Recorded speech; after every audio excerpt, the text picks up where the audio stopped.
Okay, in this first example, what I'm about to show you is how to make a no smoking sign that actually sticks to a window. So let's say we're going to print it on clear vinyl, and we want no smoking to face outward through the window so the street can see it. Then we want a white layer over that so that we can print another of that image so that it faces inward. So you have the same image facing inward and outward, and a layer of white in between. It's very easy to do in Flexi. I'm going to show you the first way to do this. First of all, let's import a file, and we're going to use this no smoking that I just got off the internet. This is a PNG file, so it's transparent, and I can prove that to you. But if I add a contour, you can see it goes around the side here. I'm going to make a second copy of that. I'm just holding my control key down to make a second copy. I'm going to take the first copy, and I'm just going to face it this direction. So that way it faces the street there, and then this one's going to be on the inside over here.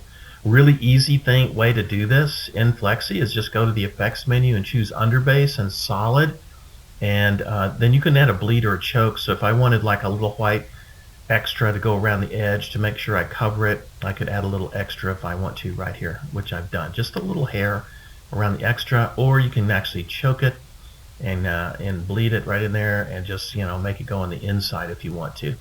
But anyway, whatever you want to do, just choose however you want to choke or bleed this. It's very easy to do.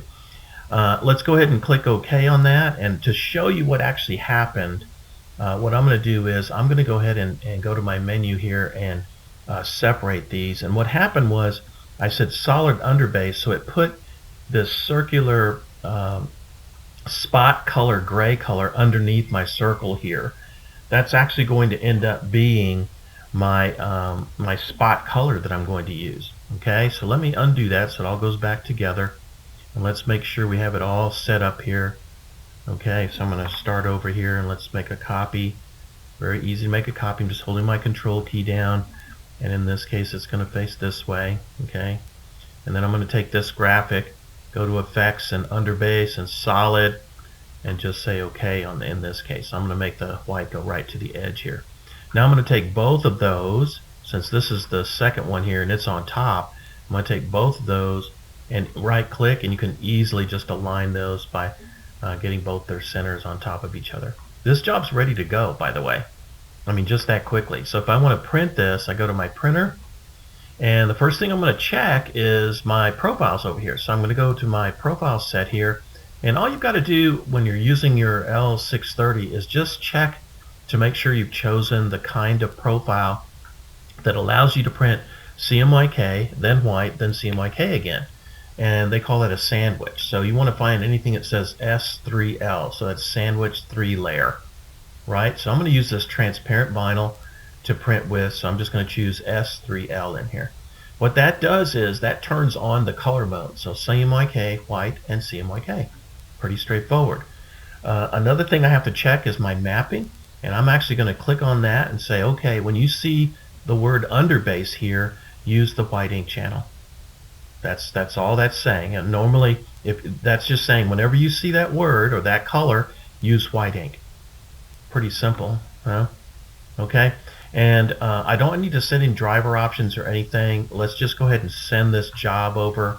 I'm going to hit send, and that's going to transfer that job to the production manager, which is the part of the program that controls the output. And you can actually see that white kind of turn grayish color. That's indicating that there's a layer behind it of white, right?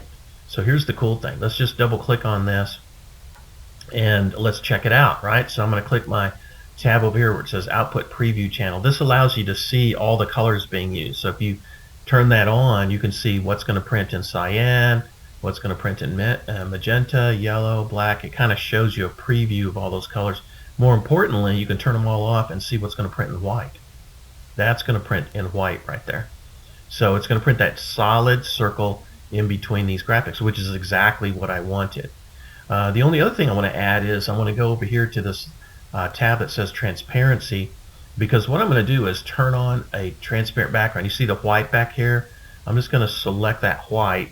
I'm going to hold my shift key down and get rid of all these in the back here. And the reason I'm doing that is I want to add a contour cut. So just click create contour cut. Whatever size you want. I'll go 1/2 inch. So you got a bunch of clear vinyl here. So I'm going to print this, print the white, print the other graphic, then I'm going to do a contour cut around it. It's pretty quick in here, isn't it? And you can control the way that contour cut is going to cut. If you're using, in this case, I'm using a Suma. I'm using a drag knife. You can actually edit this and set the speeds and all kinds of things. What you can choose from a number of different capabilities here for that particular printer or cutter I have set up, or any other cutter that you set up with your HP. But this job is ready to go.